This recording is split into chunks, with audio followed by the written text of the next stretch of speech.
Welcome to the SoulScape Show with your host and intuitive multidimensional channel and soul healer, Gabrielle Spencer.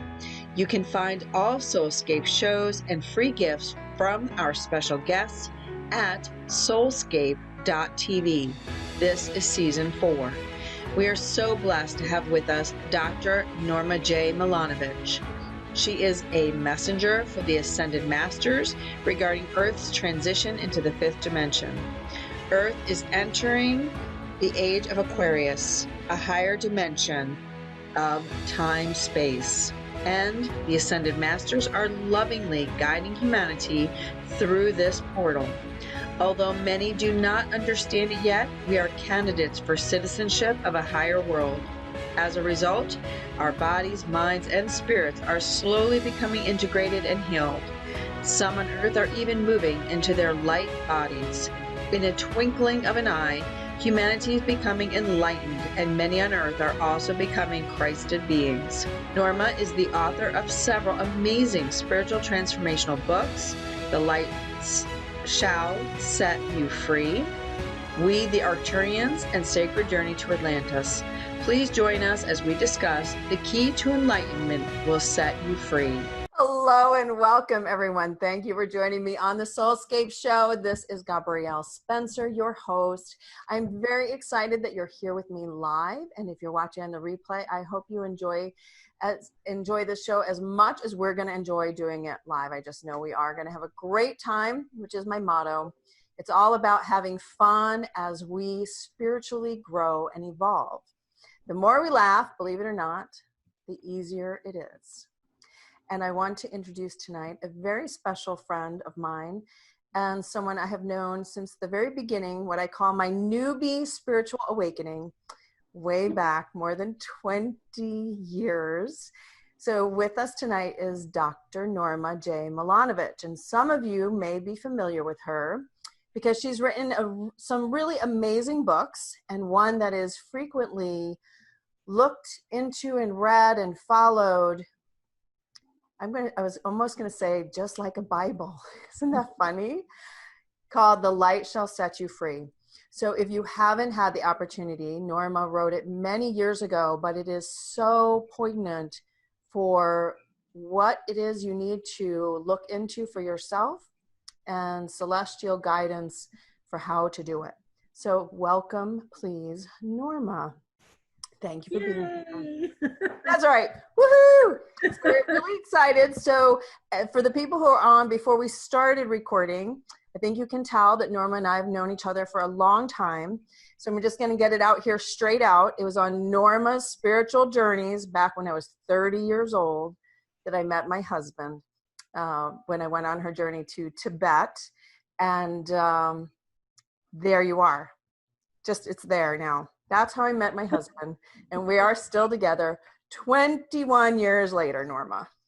I know, and that seems like yesterday, doesn't it? It was like just like yesterday when that, when we were 16-year-old talking about that and excited, and you didn't know where you were going to move, and you wanted to immediately go back to Florida, and you ended up in Arizona, and I mean all those beautiful things, the memories, and the journey and everything that happened. It's been a great 20-some years. It's true. And it's gone by really fast. And here's what's really helpful for people is to know that all of us are on this journey together. And while we look into, we're hoping to get some ideas about the future, it's really about living in the now and getting the information as we go. So Norma is a messenger, a channel for Cthulhu, Pallas Athena, Hilarion, so many. She's just an open channel. So when she connects, she gets wonderful information and activations that help us to move forward. So Norma, I just want to ask you just straight out, what is it that you're receiving now, lately, that is really important for the audience to know, to help them navigate where we are and where we're going? Wow, that's a really good question because what I'm receiving now is a culmination of 20 years of how the Ascended Masters have used me as a channel for humanity, for the work that they need to do for bringing in the God's divine plan.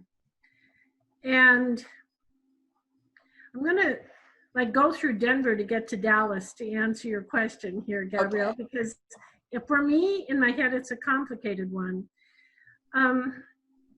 Right from the beginning, the Ascended Masters started out sending messages through me that always had to do with the curriculum of the 7 rays, discipline, responsibility, hard work, that book, Chop Wood, Carry Water, kind of phenomenon that we had to follow. And many of my messages in the beginning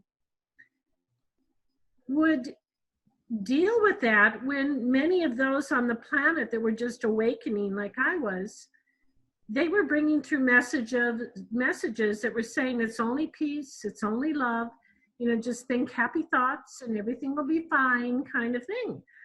And I never got that, ever. Instead, the beautiful messages that they would talk to me and send through me and deliver and everything always had this theme of responsibility. You're here for a mission, you have work to do, and basically, we are going to prepare you for the future to literally get that job done.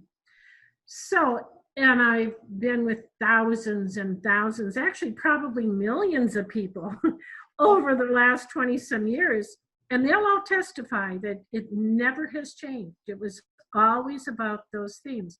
So now, when you ask, what kind of messages am I getting? They're putting us to work. They have spent through me, the group that has followed the Ascended Masters through me, they've been trained, and they are at such a high level because week by week, month by month, they built, this army. They called it the Army of Christ. And so the messages I'm getting now match what's going on in the world today. In fact, it wasn't but 3-4 short years ago when none of this craziness was going on, and it wasn't that long ago when it seemed still like it was pretty mild out there. I would get messages that I would bring to the monthly classes and bring to the quarterly, activations and things like that. And my messages would be like, there isn't one of you today that is strong enough to handle what is about to come into the planet. You remember some of those too. And we're looking at each other going, what do you mean? It's like, well, we're moving, we're winning, we're accelerating, we're, raising our frequencies, we're doing all these things. And he was adamant, the masters were adamant. He said, you need to go back into boot camp training. He said, because you have to meet this energy. It's like a tidal wave coming in over the next few years. Well, finally, in hindsight, Gabrielle. Right. Now we look at it, and every one of us just looks at each other, hundreds in our group and we just say, thank you, God. Thank you for Kuthumi, because we stand strong. We stand tall in this. And we've already passed so many of the tests of initiation that others haven't even been challenged to pass. That's old news to us. So you ask me what I'm getting? Hey, they've deployed us. And people are getting their missions through us, and they're working on it now and doing these things. So now you got me really excited here, so I'm going to have to calm down so I can turn it back over to you. No, this is exactly what we want to share, that we have been activated. We are being assigned and getting new assignments. I was telling Michael and our friends over the weekend that I was so excited because I got a new assignment.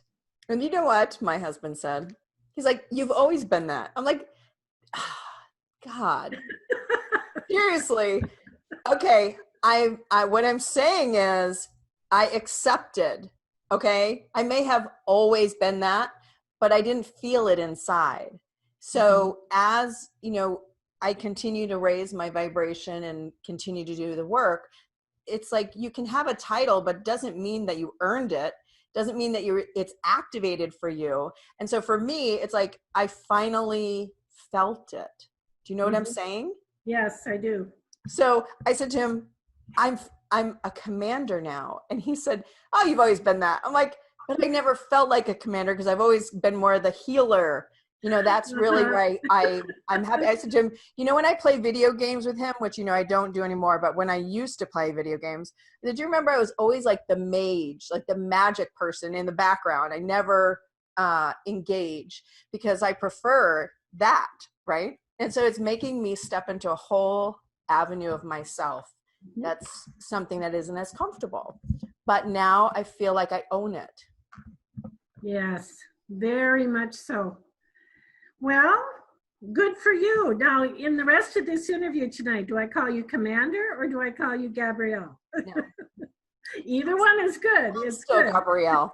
The point is that everyone has this opportunity. Yes, that's very, very true. Greater roles than they may have ever thought for themselves. I think it's a time for almost reimagining your potential. Would you agree? If you step up. They're not only reimagining, but they'll use the word often, remember, because there's so much in our souls and our Akashic records that is just starting to blossom. And it can come natural, but sometimes it takes a triggering, some kind of activation. And then we find that we're different from one day to the next. Yeah. This is important. So I want to know from the audience, go ahead and put in the chat box your questions or your comments or what things make you think about. Because with that, so if somebody out there is saying to themselves, well, how do I just accept my next command? How does that work? You waiting for them? I can't see the question, so I'll take there's no question. This is my question. So if you were to say to them, okay, so yeah, there are new roles that are available. It's not like you get in line and get a number. How do people connect with that next level of themselves? So you're asking me that? I am. Okay. After 30 years of receiving messages from the ascended realms, the first thing I would say to any person, including myself, you, Michael, any of us, get your ego out of the way. Remember the words of Christ over 2,000 years ago, of me, I do nothing. It is the Father within me that does it all. And when you have something as important as a role or a mission, some responsibility that is coming to you, if there's even a little bit of ego left, an ego that gets high from the attention or the seriousness, or look how important I am, or even of service, the getting excited about serving in that. The Holy Spirit cannot do its job 100% through you, because the ego could so easily and make you vulnerable in a part of that mission. So how do you do it? The first thing you do is you literally surrender your ego to the will of God. And you have to mean it. You have to be there 24/7 and literally, dear God, what is your will for me right now? And then you've got to work on clarity and purity, because you have to make sure that your thoughts, your minds, your feelings, your actions don't serve like magnets to attract garbage, even a little bit here and there. And those are just a couple answers, for you in your group, Gabrielle. Hopefully that's helpful. So just before you start talking, Terry writes in, how do you access your role? And Kat writes in, oh yes, what is my new mission? Of course.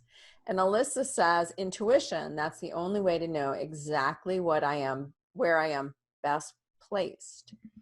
So for each person, know that it is about your intuition, but it has to be the intuition that is not influenced by ego. And Correct. there's a difference between heart-based intuition that is connected to the Christ consciousness and your soul, and that gut. I consider gut intuition more fear-based because it's in the gut and it's more about, oops, what's the best thing to do? And you get all caught up in that versus this is what I'm receiving and I'm just going to do it regardless of it feels like I have to climb Mount Kilimanjaro in order to do this. We did, by the way. That's right, which we did. On one of the I haven't thought about that in forever, but see, having us together makes me remember. Can I add one more thing to that piece? Mm-hmm. Oh, may I? Yeah. Okay. Free to talk, Norma. There's another piece to that too, and that's part of what Kuthumi has taken years to teach us. He reminded us one time when we were waking up like 30 years ago, and there was a whole bunch of us, just a few all over the planet, but there wasn't too many. And he said, do you remember one of the first things that you had to do? He said the guidance that came through pretty consistently was you had to depend on your intuition. You had to get in touch with your intuition. So what he did is he shut us down. He gave us exercises, training programs, whatever, to shut the mental body down so it wouldn't compete with the intuition. So then we could spend our time accessing the wisdom and knowledge that comes from intuition. Well, once we got that, and we could then read chakras, we could do color and sound things, and we could read auras, and we were really good because we had taken years to shut the mind down. He flipped the script.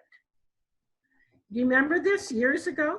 And all of a sudden then, one day he said, okay, now that we've shut down a part of you for you to get in touch with your intuition, he said, let us tell you where the real power is now.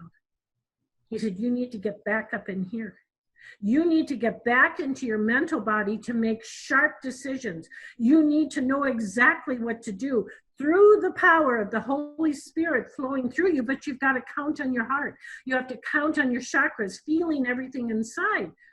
But now that you've done that program, it's time now, he says, shut that down for a while and get back into this, but don't do it through ego. Don't do it through what you know in the third dimensional plane. He said, because if you don't use this, he said, this is what made you different from every different species on the planet, is your intelligence and your connection to the God force. So to add to all of that, we had to go through a whole training program there too, so that we would be totally developed and we would have the skills and abilities to use in any scenario, and we would have the wisdom to know when to use certain skills and abilities. So I'm just adding that for your audience too, because it took us years with his training to be able to hone in or sharpen our, so that we had all of our faculties going at the same time. So that's all. The key, getting all the faculties, heart, body, mind, spirit, and your soul connection. It is an amazing process when it happens, because then you're always in the miracle zone. Amazing things happen. Yeah. And it's not that you did any one thing. It's just being in that flow that we're looking for. But in this time right now, I know it's really important, and I talk about it a lot, is divine truth. And I'd love it if you talk about divine truth, the assault on truth, what it is that people need to find their own resonance with divine truth. The first thing that comes to mind for this question is, I don't know where it is in the Bible, but there's a statement in the Bible somewhere that says, basically, in the end days, the lies will become the truth and the truth will become the lies. We're there. Almost everything on this planet today has been turned inside out and upside down. And no matter what you see and what some group or some orchestrated effort is cramming down your throat for their truth and believe this, etc., you will be closer to the truth if you flip that script 180 degrees. Because right now, these battling on the earth plane, Newton's laws of physics, for every force, there's an equal opposing force. We can't escape that. Any physicist will tell you, go to MIT, go to universities, do whatever in that. It is part of the Newton's laws of physics. So where we are right now is it is escalated to the point where you can actually see so much of this world crumbling right in front of us, which is good. It's stressful and not so good, you know, on that level, but it has to be that. And every one of us as light workers knows that we've come here to bring in the new world. And so it has to crumble. This old one has to go away. So if you're ever wondering about the divine truth, and you're trying to find it in the midst of anything around, look to see what's underneath. Look to see what's the opposite. Because the forces of opposition right now have vowed for thousands of years. What they're definitely trying to do is they're trying to erase anything that has to do with Christ, anything that has to do with God. Anything that has to do with light and creation and beauty and whatever that will hold the order, or to get rid of anything that will stop this chaos, this madness, the insanity, the lower vibrations that we all know about, but none of us as light workers go there anymore. So this divine truth, I think it was expressed probably the best, and I don't remember the exact quote, but there's a quote in 1984 by George Orwell. And the way he put it, what does that make it, 30, 40 years ago when they saw predictive programming? And he said something like, in a time of universal lies, or when everybody is in deception and lies, telling the truth will be a novel idea, something like that. And Gabrielle, that's where we are today. This insanity out there. And that's what's making it so confusing for people. Trying to hold on to something, like, because they've made it so that there's like 50 shades of gray and they just shove it in our faces. There's no right and wrong anymore. And that's not the way it was created. That's not the way that for evolution, and that anybody can do whatever they want and kill and maim and rape and do all of these kinds of things. That's not the way this world is supposed to be. And that isn't the way it is in the upper realms. Cthulhu told us just a few years ago in a message. He said, I might shock you with this. But he said, and he took us through a long program years ago about understanding the Word of God. And he said, this is going to surprise you. But he said, when you all have this dream about going to heaven and this higher place or wherever you came from, the peace and tranquility, it was so beautiful and I want to go back there and that. He said, well, you all know what that was like and you know how you yearn for it. But he said, up here on these higher dimensions, he said, in God's world or kingdom, there is no democracy. He said, if there was a democracy, everything you're dealing with down there on the earth plane would be up here. And this is why you yearn for it. This is why you're struggling on the earth plane, trying to put all these things into place and transmute with love and light and all of these kinds of things. But he said, you've got to follow the law. And every dimension has its own set of rules and laws. And he said, you've got to know them. In whatever dimension you're on, that's what you are expected to do. And you go higher and higher and higher. So truth right now is in a big mess down here on the planet, because it's very difficult, and you can feel it inside in your gut and in your soul, these lies and the deceptions and the twisting and everything that they're doing. Well, what he's trained us to do is to observe it. And if it gets you all frustrated and angry and all of these kinds of things, he doesn't say, oh, that's okay, just go sit in the corner and be in peace and light and love. No, not Cthulhu. He says, if you watch, say, something on TV, and it bothers you, and you can't get, your whole emotional body's all torn up in that, he said, don't you dare claim to be a master. He said, masters choose how they feel every moment of every day. Masters choose what they think every moment of every day, and nothing chooses for them. So if you can't take the world and you have to go away, literally, and just be in your own little cocoon, he's saying, don't claim to be a master. What you need is you need to watch that until you can rise above it and you can see the truth. And you can then conquer yourself and your own emotions, your own mental body, and nothing is choosing it for you. And that is where and when the truth will come through. So that's it. There you have it. It's my, like I said, I've been on a whole different path than everybody else on the planet with the information coming through from the masters. I think that along with the discussion about roles, okay, and freedom, and that freedom is the key to enlightenment, and enlightenment is the key to freedom.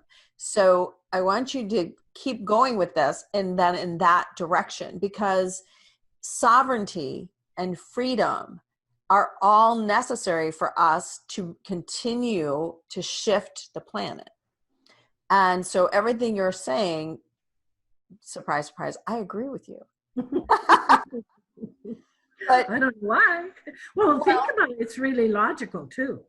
Very logical. You can't really fight it. You can't tear it apart when he puts it together like that. Because if I get all upset about things and I can't take it in that, I'm supposed to say, follow me, and I can't even control my own emotional body? But once I started practicing, now I can watch and I can look like an unbiased observer and I can see it and everything, but I had to work for that position. It didn't come easy. So tell me again, where you want me to go? You know, what's the next step with sovereignty? I want you to talk about, you know, so we're all talking a lot about enlightenment and ascension and shifting the planet to 5D. So when we talk about what you just said, because you also referenced that we have to deconstruct the third dimensional paradigms. So I want you to talk more about that as well, because we talked earlier about what it is that you are using light to bring forward out of this chaos. And so I want you to talk about the soft landing. And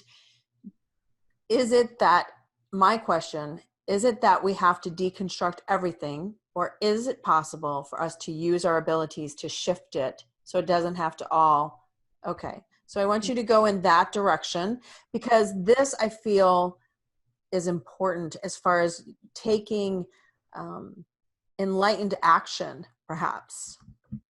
Okay. What comes to mind is a statement that Jesus said, and I believe it's from the Bible, and it was about, when two or more are gathered in my name, greater things will be done. when two or more light workers who have gotten their egos out of the way know what God's divine plan through the Holy Spirit needs to be put into place. When you get several people together singing off that same sheet of music, doing the same kinds of activities with light and with music and sound and the right thoughts and everything, you can transmute lower energies. It's in the book, The Light Shall Set You Free. It's one of the laws. You can transmute the lower frequencies, and therefore, a lot of the irritating, nauseous stuff that's going on all over the planet right now. I mean, we get down to killing and maiming and, really stuff that we're in our souls. We're so far beyond that, kind of a life. We can transmute that by several holding the frequency, which ultimately sets us free too. And by beaming the light, holding the light over some of these critical areas on the planet, we can begin to shift the energy so that the vibrations will go higher and higher, and the emotional bodies will become calmer, and they won't be doing the things that they were doing. And we're not interfering. We're just holding the higher frequencies. That's what sets us free. But if we get so emotionally upset and we get caught up in all of that, we're actually there. But the trick to this, it's like a trick question or trick test. You need all of this stuff to prove to yourself that you can rise above it in the midst of chaos. And what I find with a lot of light workers is before they test themselves, before they make sure that they are at that high level of vibration, they run away. They literally go into a cocoon. Oh, that's too negative for me. But when they're really tested under fire, they collapse.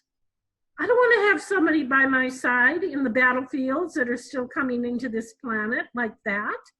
I want them trained. I want them so assured with their alignment with God, with understanding these laws and where you are, the freedom that comes with it.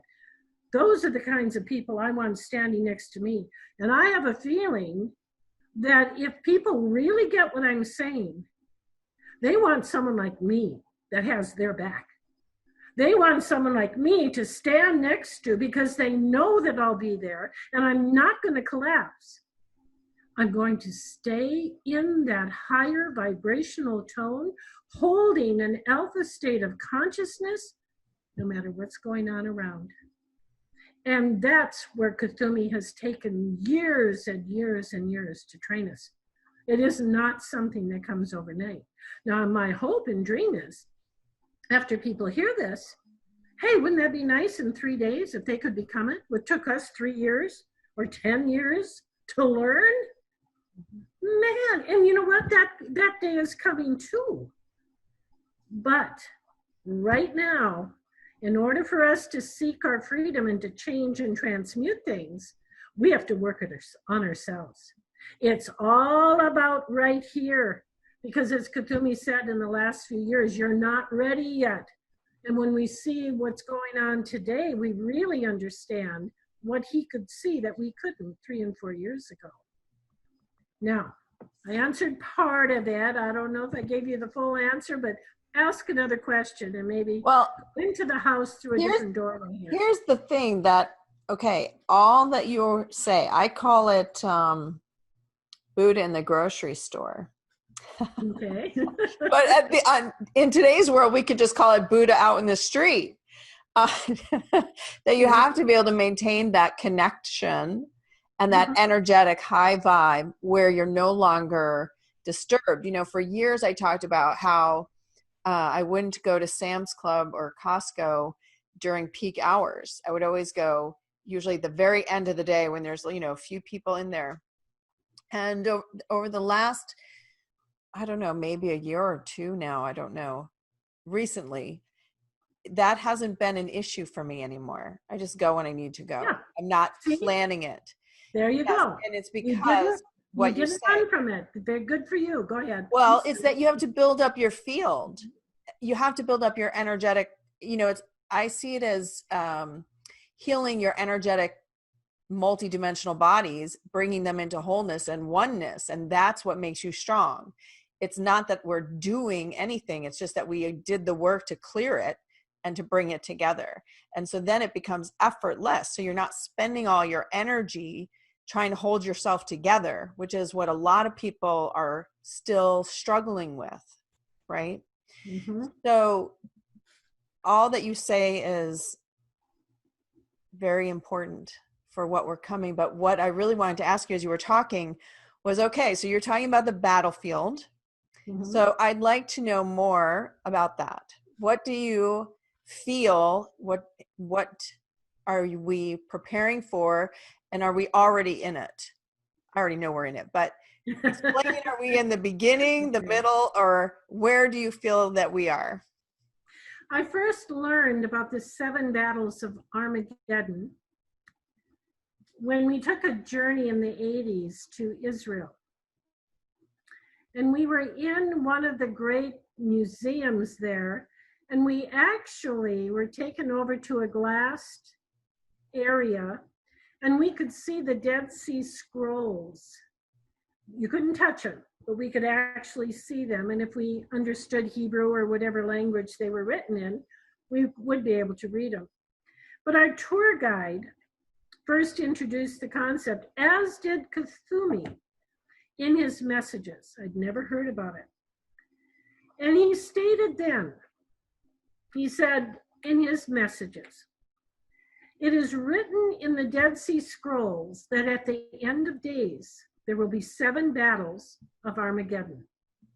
The first 3 battles will be won by the sons and daughters of darkness, basically hands down. The second 3 battles will be won by the sons and daughters of light. And the 7th battle, the most difficult battle of all, will be won by the sons and daughters of light also in those end days. But he says, just know when you get to that stage, that level, they are going to throw everything they have in at you, and you must be prepared for it. Well, the tour guide in Israel basically told us the same thing because he could read. It was all written like hundreds, thousands of years ago that this somehow was part of the prophecy. And this is also part of the reason why light workers are here right now, is to win these battles. Now, the first 3, we were blinded. We didn't even know what was going on. It was still happy days. We were in Mayberry. I don't care what decade it was. We were still living in Mayberry. And they took control of the military. They took control of the pharmaceuticals. They took control of our food. Look at the toxins and everything that we're forced to eat right now. They took control of medicine. They started hijacking the schools and the universities. And we had no idea because we were in, Mayberry and happy days, etc. Well, when we started waking up, those were the next 3. When we started waking up, using our higher skills of the Holy Spirit flowing through us, of the God agenda flowing through us, not our egos fighting the battles, but literally connected, 144,000 connected to the hierarchy, little by little then, we began to shift and change things to the point where, according to my messages, last fall, when we took another journey, and I've had like 100 journeys in my whole lifetime, all over the world, every planet, whatever. Cthulhu said, when we were sent to Nova Scotia to open up that portal, he told us then, he said, the 7th battle of Armageddon has begun. In other words, the next 3 we finally had won. And now, and everyone just looked at each other because we'd been receiving his words and his messages and guidance for years when he said, they're going to throw everything, they have at you kind of thing. Well, we don't know if we were trying to be excited because we were finally in the seventh battle, or if it's like, oh God, no, we're here. And yet we want it. We want to get through it because we know we win in the end. But he always says, listen, you're going to be in the trenches a little bit longer. Hang in there now. He said, come on, just like you're talking to military or Navy SEALs or, Marines or something like that, because this is why we've come to Earth. So we are now in the seventh battle of Armageddon. My vision has told me for at least 15 or 20 years that these 7 battles of Armageddon would be going on till around 2025, 2026. So that means at least 5 or 6 years, and that's only if my vision is right. But I think we have another several years. If you think that these things are surprising or whatever, what I would suggest to all of the people listening, or those that, not just those here tonight, but anyone who might hear it, get stronger. Get stronger. And there's nothing bad about getting stronger, because when I say get stronger, bring in more light, bring in, raise your frequencies and that, and don't let any of this stuff get to you, because evil flourishes when good men do nothing. And also, you can't have resistance to this. You have got to walk through that resistance. So keep working on yourself. Every time you see it and you're going, oh, like this or whatever, immediately shift.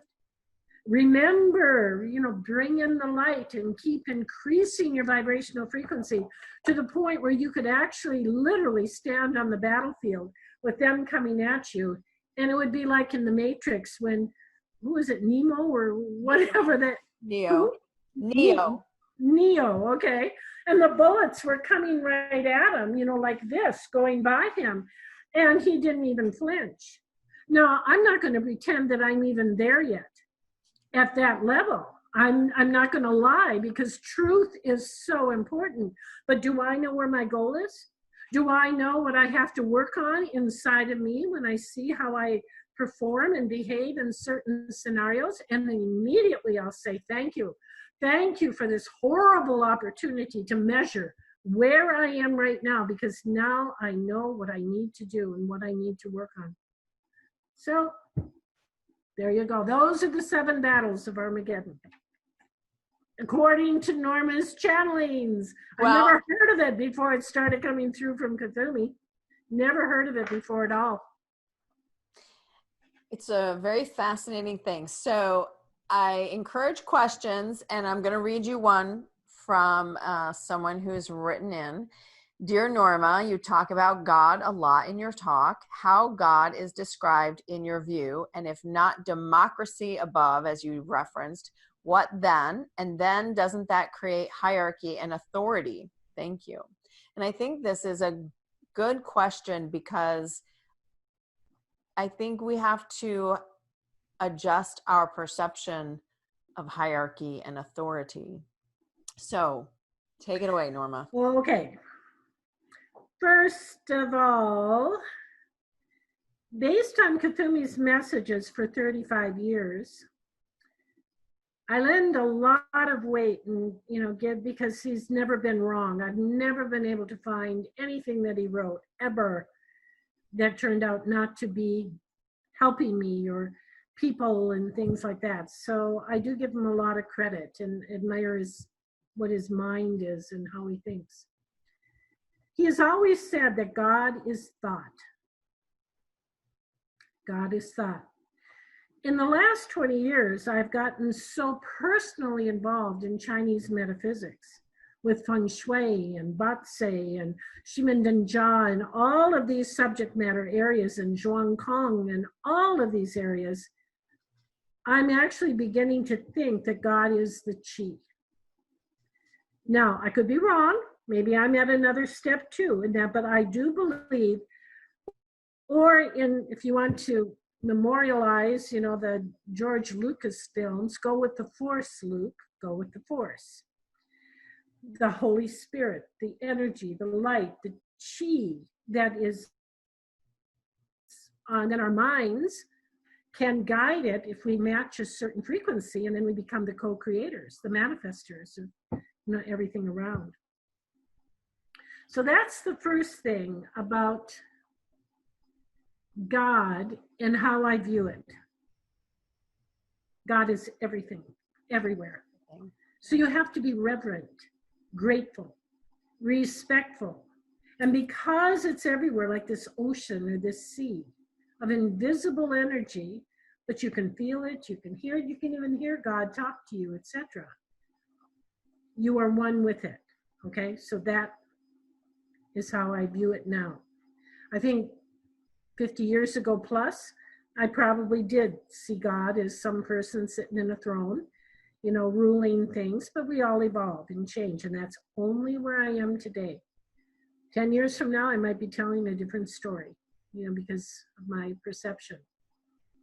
Now, I already forgot the second part. Okay, if not democracy, what then? And then doesn't that create hierarchy and authority? Yeah. Not the way Kuthumi put it to us. The way he put it to us is, he said, when you are up here, or let's just say it's what we remember in our souls, is such peace, this heaven that we yearn for, that we just know. We don't even have to define it, but on a feeling level, we know exactly what we're yearning for inside, to go back to this peace of tranquility. When we are in that state, Kuthumi has said, what humans forget is to get here, meaning that state that they reside, call it Shambhala, call it higher dimension or whatever. He said, it is not we, meaning the masters, it is not we who do the choosing. It is you. And he puts these laws, these rules, these steps of higher behavior, higher morality, their virtues, they're all of the things that make a soul greater, more admired, and more courage and noble, and all of those kinds of things. Those are the stepping stones to get there. This is the curriculum that resides in this higher dimension. Everyone knows it. Everyone has an equal chance. Everyone can be tested with tests of initiation to see if you pass it and you hold on to it and you become it. And when you do, and it's real, you're not faking it, you're all welcome. But if you go below that, it's like a bug zapper. It's a frequency. It's physics. You ain't going to make it. And that's when he'll say again, it's not we who do the choosing. It's you.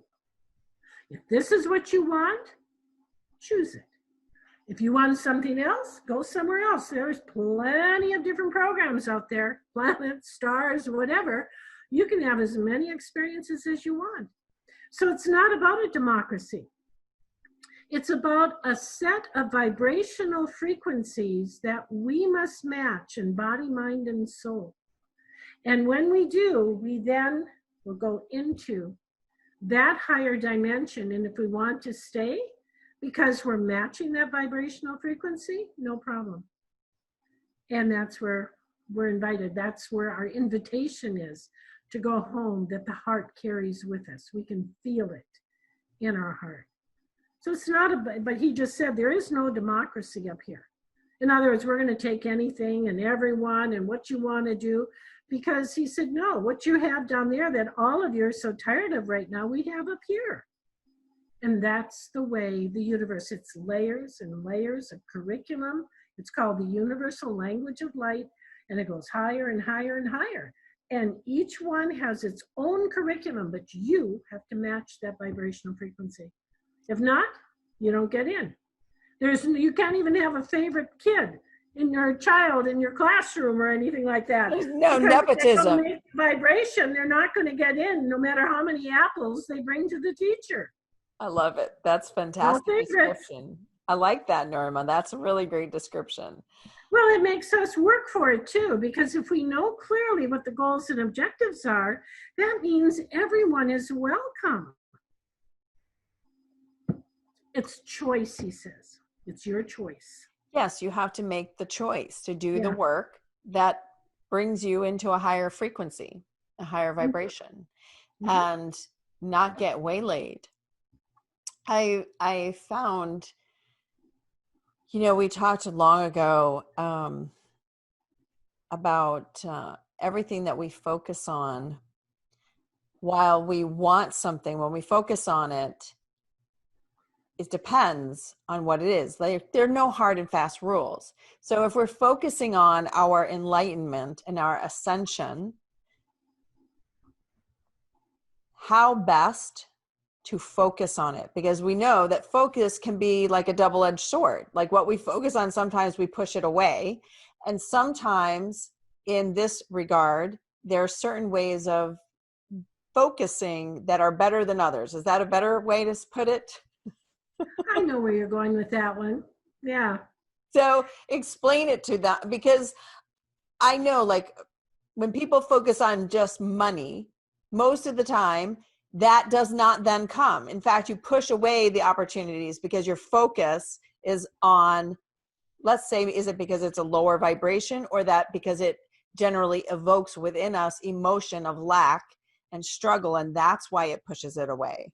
Do you see what I'm getting at? Mm-hmm. Mm-hmm. So how best would a person focus on this higher level, like you're talking about, so that they are focused not so strongly on exactly a path or exactly a method? Like, I feel like there's a balance here for people that we might be missing, and it's why it takes longer.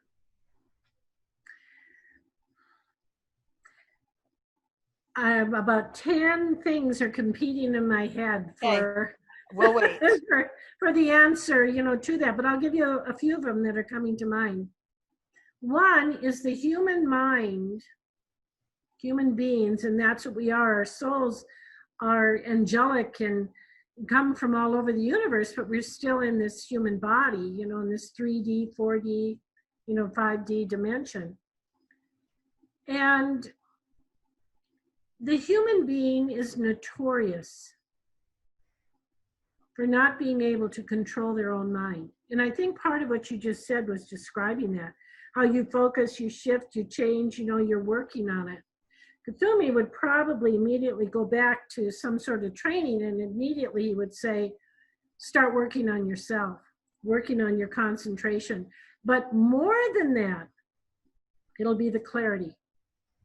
When you are crystal clear in your mind because you have worked it and you know exactly what you want, and your expectations are not too outrageous, then you begin to work with the visualizations, and you must get your whole body into alpha state of consciousness. Most people don't. They're thinking and they're visualizing or whatever, but they are not aware that their entire body is not in alpha state of consciousness.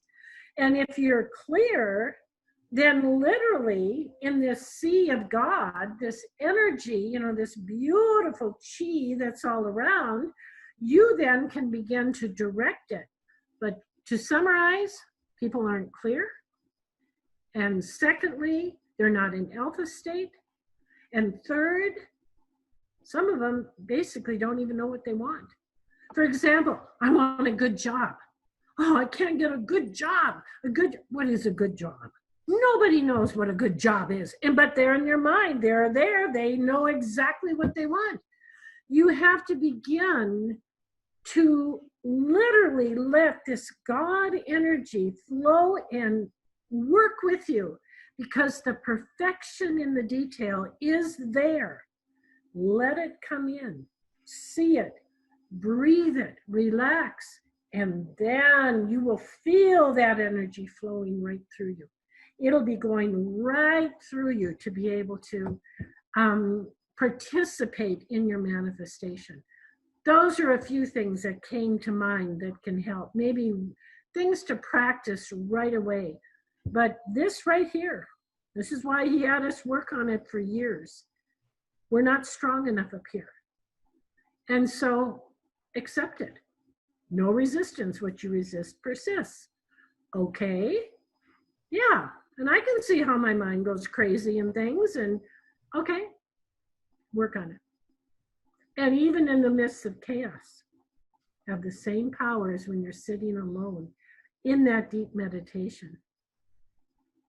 Now, the other thing that I would say, and it goes back to what I said a moment ago, and I'm so adamant on this, because I feel it's the highest sciences on the planet today, is people, they don't understand the power of what they call in the Far East the feng shui. There is so much in God's higher laws, formulas, mathematics, numbers, everything around us in that. And when you understand all of that, you've got the consciousness then to look almost like a wizard through the things around and going, oh my God, I can see it right here. When other people see a desk or they'll see a lamp or whatever. Those formulas, those high level formulas with what I call the real feng shui, and the number one rule of feng shui, and I don't know how any of the people watching this, I don't know what their homes look like, what they live in, or anything at all like that. The number one rule is clear the clutter. You'd be amazed at how many people you can go into their home. They're the most beautiful, saintly, angelic people in the world. But there's clutter everywhere. They're never going to make it up here. I'm telling you, they never will. Because this is a reflection of the inner, and what is on the outer is exactly what is going on. It's symbiotic. And so all of the people that are watching right now, what I would suggest to everyone, look around. Even look to see what condition your automobiles are in. Is there clutter and filth and dirt and crumbs on the floor? You know, are the drawers all messy and things like that in your house? Because it's so structured with thousands of formulas. As soon as you clear that clutter, oh my God, your whole world changes. Every single person over the last 20 years that they have been guided to do this, not in feng shui to take that, but to literally shift and change because they've been asked, or Cthulhu will say, or Pallas Athena, it's time now to clear the clutter, get rid of 10%, because if something is sitting there, the new things cannot come to you. It's Newton's laws of physics. No two things can occupy the same space in the same moment of time. So you have to clear it to make way for the new. But if you're not willing to clear it, or you have some phobia, there you go. We're back to masters choose what they think and how they feel.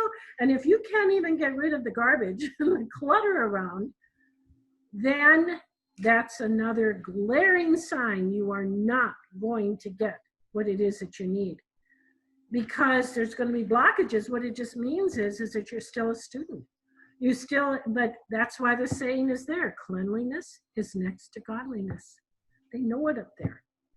That's one of the things. Hey, so if you've got all these things hanging on you and doing whatever, and that's going to be one of the things that'll stop you from getting up there into those higher dimensions, because, and Cthulhu will say, it's not us doing the choosing, it's you. We have no place to hide. We have to look at ourselves in the mirror every place we turn. But that's so big, so important.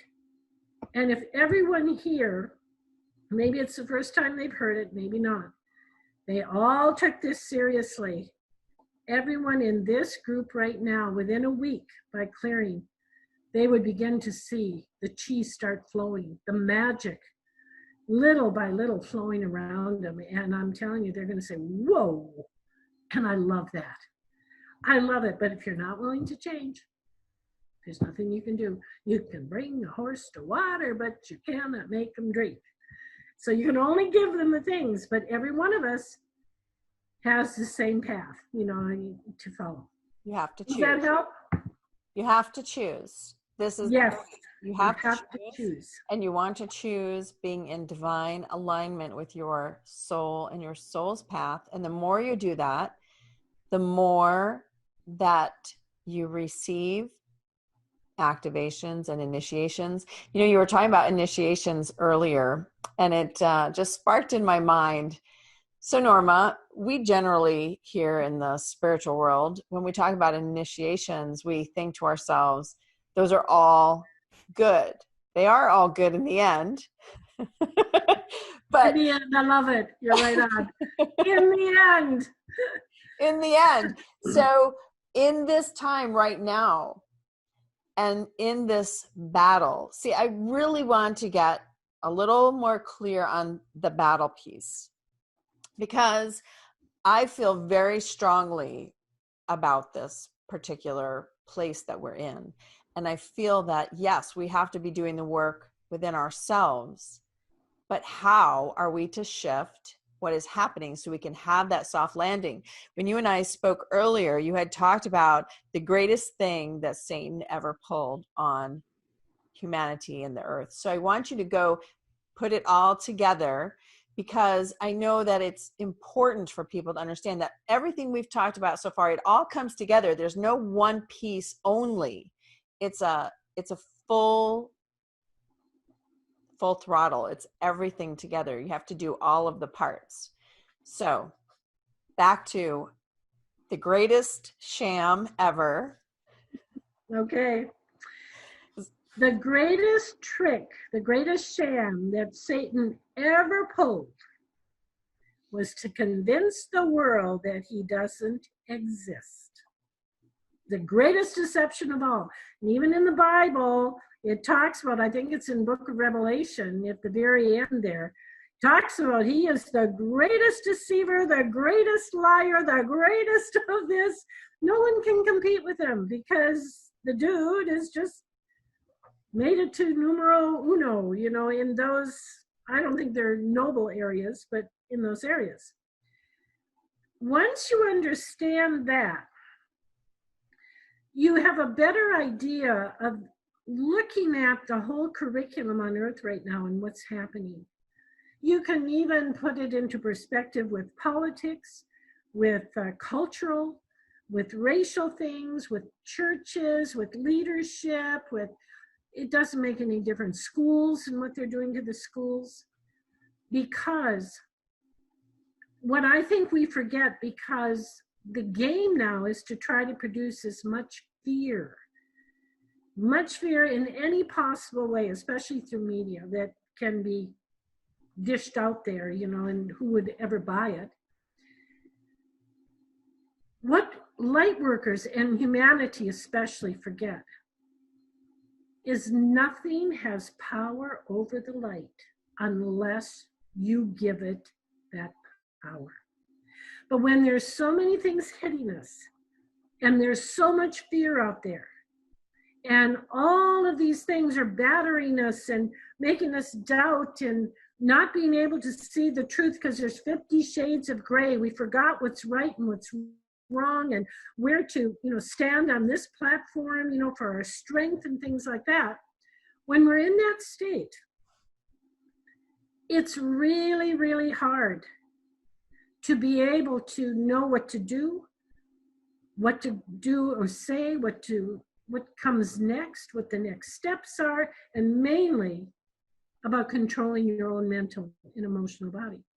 Jesus went through his test of initiation in 40 days in the desert, and the stories, Satan appeared to him, oh, I'll promise you the world, and this and that, just bow down to me, etc.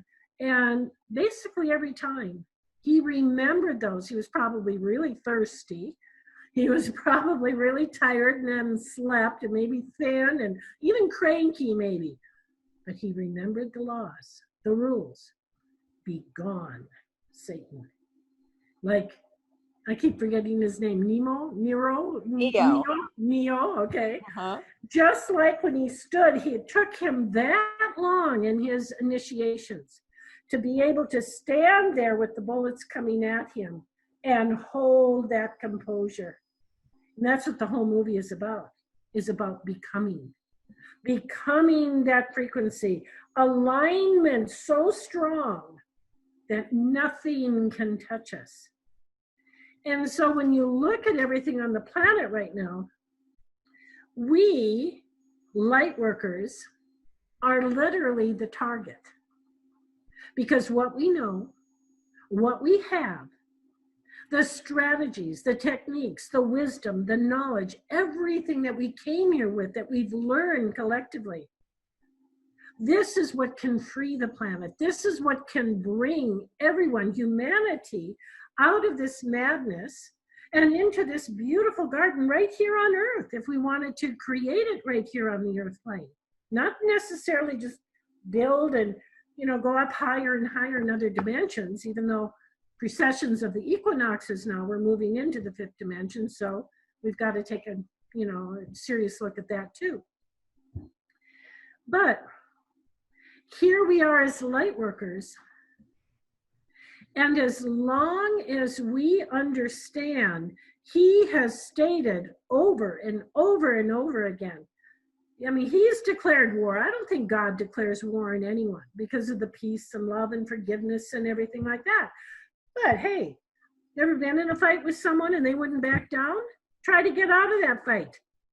It doesn't happen. No matter how, whatever kind of thing, unless you really can rise into it or whatever, or make them transmute or dissolve or something like that. So right now, everything that God created right now, they're going after. And what did it say, I think in the Bible? God's greatest creation was the creation of human beings, like his children, giving them the free will and divine will and all of these things to do. Well, they've openly declared now the war on our children. Look at the human sex trafficking, how they're taking millions all over the planet, trying to change and warp, and the education system that they've hijacked and all of these things, the churches that they're trying to close down, corrupt or whatever. It doesn't take a rocket scientist when you do understand that this battle strategy is going on to know what's actually happening, because you can reduce it to the same thing. It's the same common denominator. They're trying to erase God.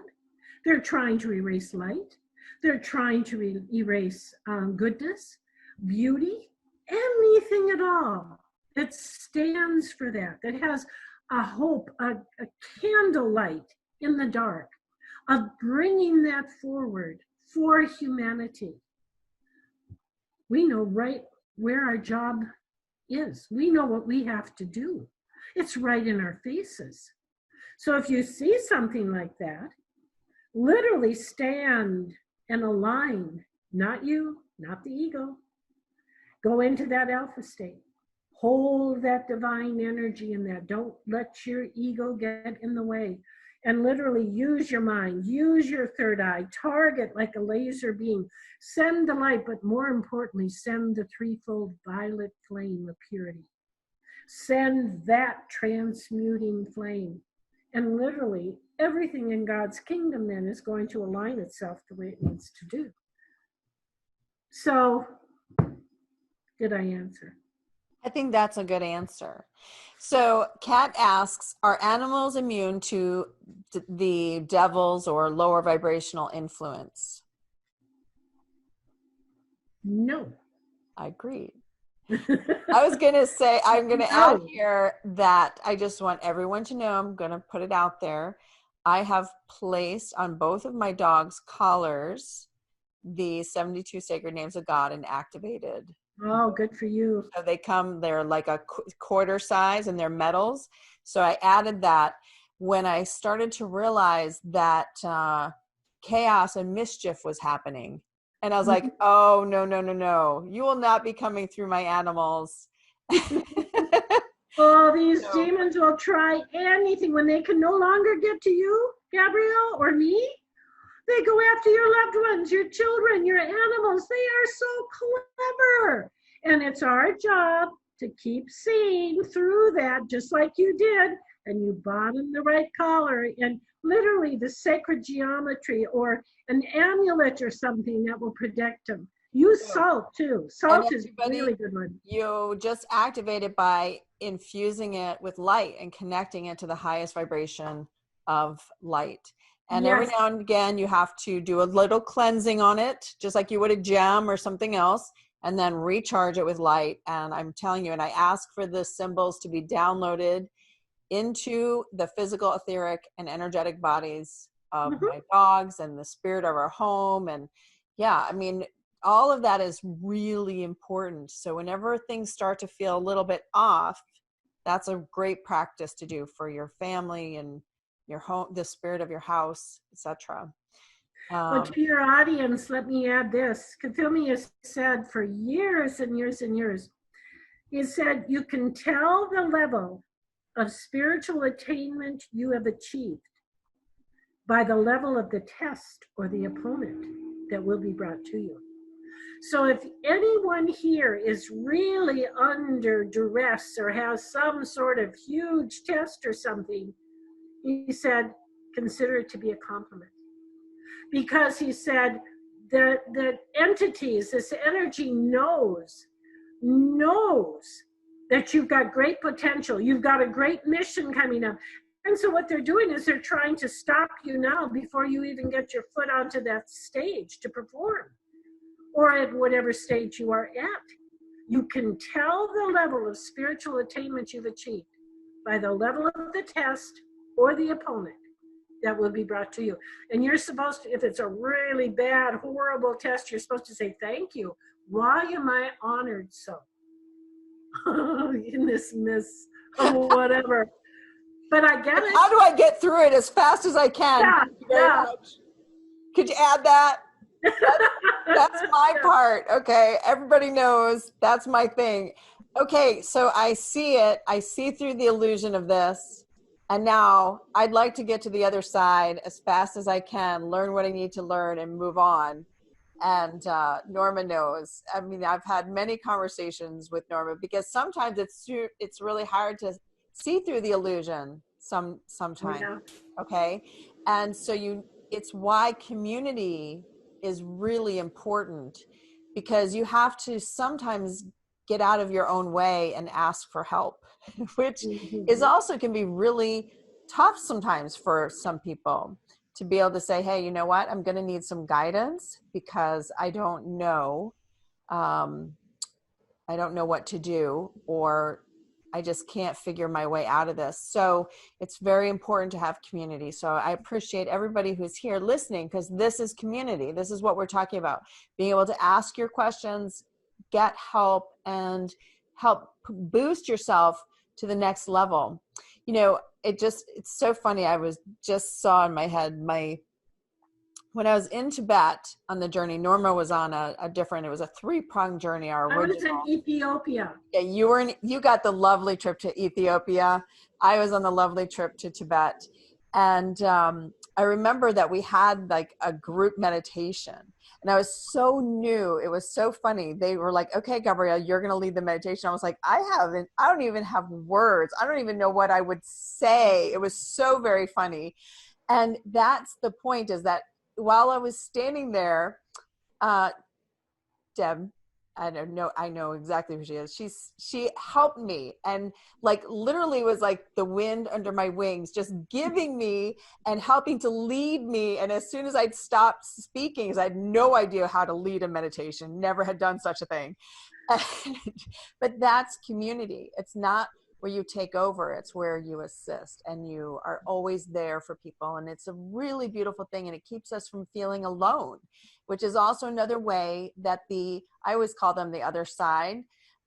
It's how they get in and create that little niggle, that little into you, and then they work on expanding it. You know, it's almost like water getting in the crack, right?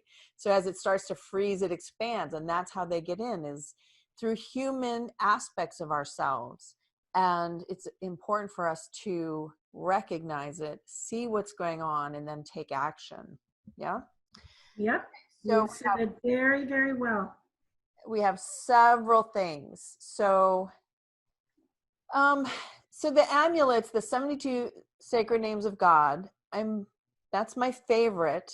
It's something I really love. Everybody has their own. So everybody needs to find their own sacred geometries. I have Sri Yantras everywhere. If you were to see my office, I have them everywhere. I love the Sri Yantra. I love Metatron's cube. There are certain sacred geometries, and you can just download the frequencies of that into your own self and create a Merkaba around yourself, but then you need to be doing that every day. And there are various things. I don't want to promote anything. Put out there in your browser 72 sacred names of God. They come in little necklaces and medals. I've purchased them off of eBay. I've purchased them off of Amazon. There are a lot of sellers. So it just depends on what kind of jewelry you want, or amulet, or what have you. I know, Norma, you have your favorites too. Well, I don't go anywhere without it, and I'll show you. I have several here. I used the crucifix.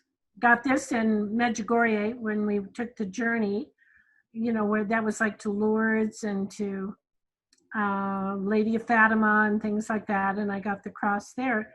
This one is a Mother Mary, because I like the divine feminine. I have from the Buddhist the Om, you know, the Om Mani Padme Hum, and then a divine heart. But I never take these off. But I also use feng shui amulets. I use different kinds of things around my home and sacred geometry. And in the Nova Scotia journey, Kuthumi convinced us that Metatron's cube and Metatron's mandala were ultimately in sacred geometry, at least for that journey, and that like the ultimate for this universe to use to protect. And I even use salt. I use incense in the house. I burn incense. I do a lot of things because I don't think we can take just one thing for granted. I think we have to be street smart, as Kathumi's always said. Be street smart. That's this right. Is what I use all the time, are these. I don't leave home without them. It's like my American Express card.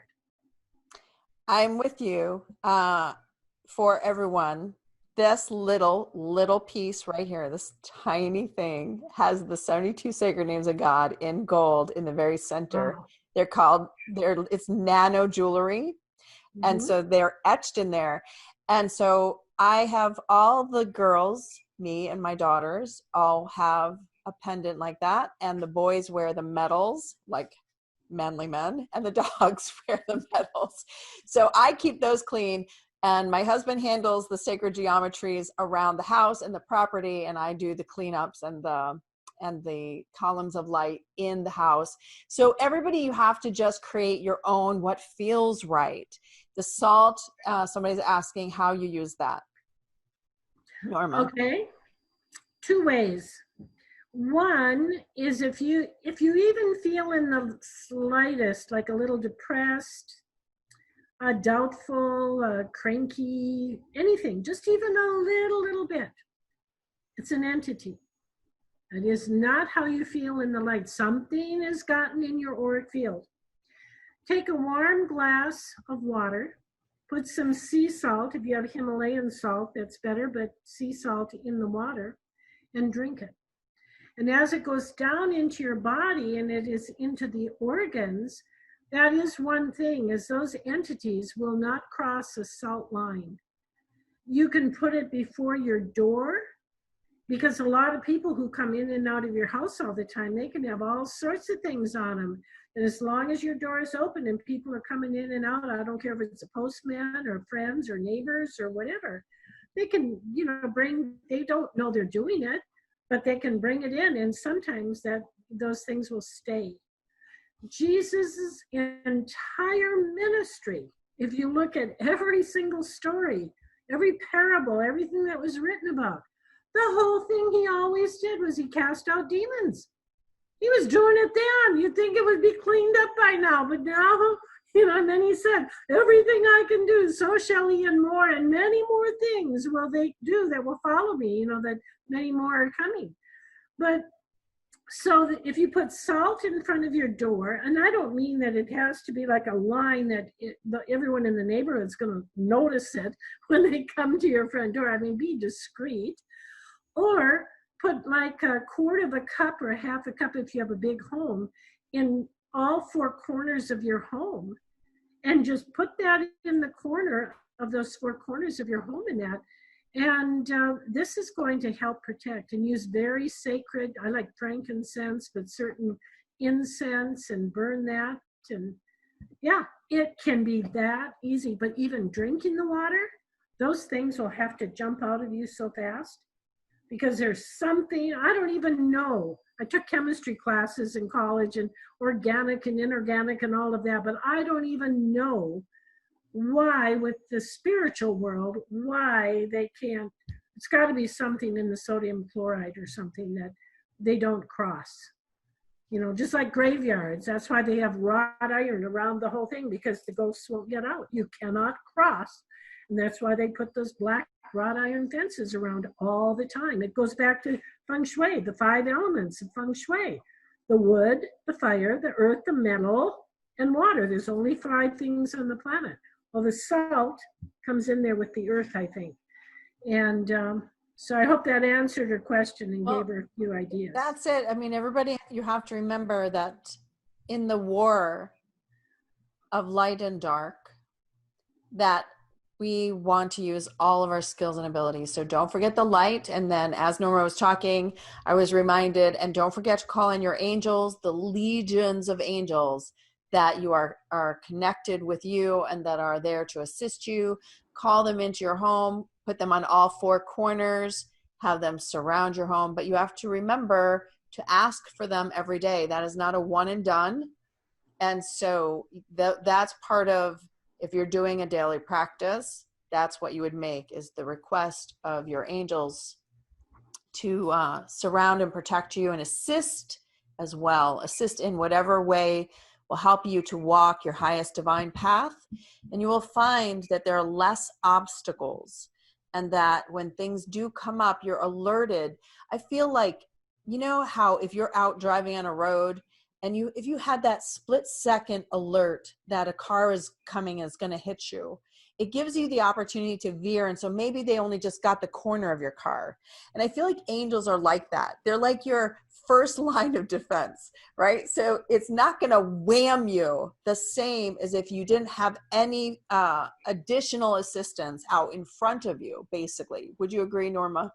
Yes, I would. It was very well put.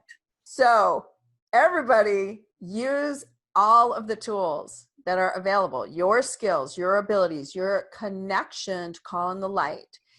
This is where, as Norma said, we're taking a stand for our own selves, our communities, and for the light. It's all for the light. And when we do it together, I always see it, Norma, I always call it a mosaic, but every one of us hold a piece of the light, and together we create that beautiful, solid light, right? And that is what we're going for in order to move ourselves into this next. So I want to talk to you really quick. You talked about being able to change our planet now versus just waiting to shift to the 5th dimension. So when we talk about that, somebody had asked a question earlier about the monetary system changing. What do you mean when you say we can shift this planet now before we even get to the 5D? That's a hypothetical thought or theory I have in my mind. And I'm with you, though. I agree that we can do it. So Yeah. I really want to just ask that last question. Okay. In my mind, if we had enough light workers or even humans, that weren't on a spiritual path, but somehow they had reached a certain vibrational frequency and they had all the spiritual knowledge and wisdom under their command, we could do it like that. It would take, just in that instant, everything could be transmuted and shifted. Because people get lost along the way, they go 2 steps forward, 1 steps back. Some don't want to take on the responsibility of the hard work and the discipline and things. They really want a softer path, or, to do it in a variety of different ways in that. Not everyone's singing off that same sheet of music. But I do also agree, though, everyone has their role, their special role, and we will honor that and acknowledge it. But if everyone could reach that level of mastery and understood that if they do nothing, it's the Father within them that does it all, we would have the power to shift, because we would be so aligned, so purified, that the Holy Spirit would be able to use all of us like a laser, and we would be able to shift and immediately just imagine the Garden of Eden that we could create. Do I think that that's possible? Yes, but where we are today, no. If I was not, and I'm not being negative, I'm a realistic person, and I look at all the things out there, and I'm thinking, oh, we've got such a long way to go. I sound like Cthulhu a little bit here, but am I hopeful? Do I know that this is a possibility? You better believe I know. But we're just waiting for all of the people to, and like Cthulhu says, what you resist persists. And too many people still resist. Oh, that's too negative. I don't want to go here and that. Well, what it means is that, and then he even said one time, he said, can you ever imagine Jesus 2,000 years ago walking around and seeing the pain and suffering or demons or whatever, and they're going, ooh, that's too negative for me. No. And he's our role model. He didn't, when you said a while ago, isn't it nice to have a group to be able to talk to and be reminded of things, that we forget and we help each other? In my opinion, he was solo. Can you imagine being down here with no one to turn to? You have the 12, but he was teaching them. And so I'm thinking we have a little bit, further to go, but I'm very optimistic. I'm very hopeful. I hold the vision. I hold the dream. And what I hope is, and I really believe it, I can feel it, but it's starting to form inside of me. I really believe that this whole currency thing and the stuff that we've known from the beginning was going to crash, and the international banking system and things like that, as it actually starts coming down, what I hold out for and what I think the masters are doing with us right now is, I think they're using us to go through all of this, but literally have a soft landing or a softer landing than what could happen. Because if it just crashed everywhere and all these things, systems, electricity, whatever came down, I think it would be so much despair that even there would be light workers that would get caught in that net. And that would be your ultimate test of initiation. I can tell you right now, Gabrielle, because of the training from Cthulhu, I would not get caught in that net. I know better. And would I have to work hard at it? Yes. And I don't think you'd get caught in it either. But too many of them might, if they're really honest with themselves, because they've not been doing the work. So our goal is a soft landing. We know it's coming, and that then we can sail right through. And I'm looking forward to, I don't know if it's 10, 20, 30 years or whatever in the future, when we're all going home together and we're going to laugh. We're going to say, do you remember when you did this? You know, it's like, oh, God, how could you? Like we do now, Norma, laughing about 21 years ago. Oh, my God. Exactly. You know, we learned, though. We'll never do that again. But this is the human aspect of our journey is, like we said, I feel is having these memories and these good friends. Think about all the amazing people that you've met throughout your journeys. I mean, my husband is still on your journeys, every journey. He's my number one. Listen, I can't imagine taking a journey without Michael.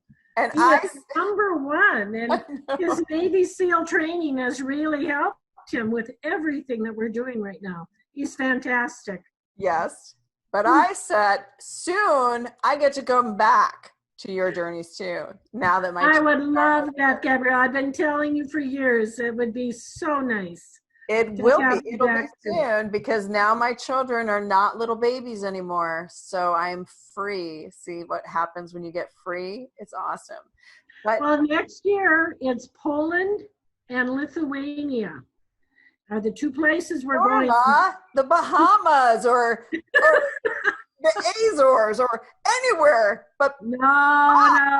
Katumi is sending us there to take down communism. We do work on these journeys, literally, etherically, you know, the symbolism. I'm going to tell the truth. Your journeys are so exhausting that you need a vacation after the journey. No doubt about it. It's true. It hasn't changed in 20 years. But for everybody, we just want to share with you that Norma has a free gift. It's out at soulscape.tv/Norma, Norma. So it's super simple. And through that, you can get her free ebook, which is something amazing. I can't remember the name. It just left me, but it's something that Norma put together special. Light refreshment. Say it again. Light refreshment? Yes. And it's about it's a compilation of some of Kathumi's messages.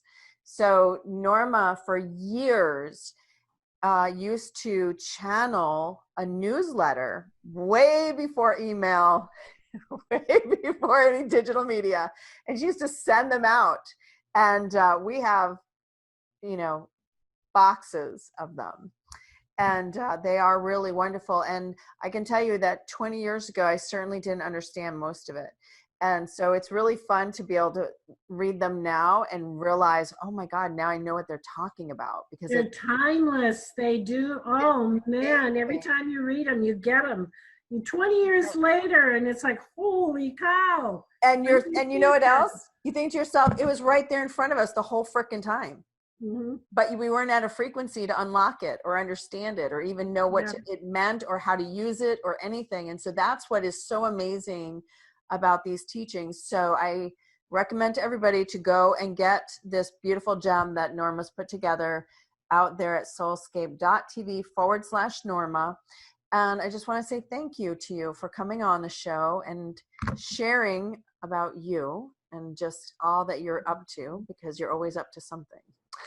Well, I love you. I love Michael, your children. I feel like Auntie Norma to them. I know. You've been there since before their time, actually. You're doing really good work, Gabrielle, and thank you for everything that you're doing for the planet too, and all of the people that come to you for guidance as well.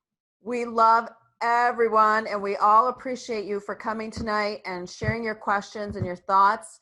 And I just want to say thank you, and we'll all see you next Thursday for our next live show.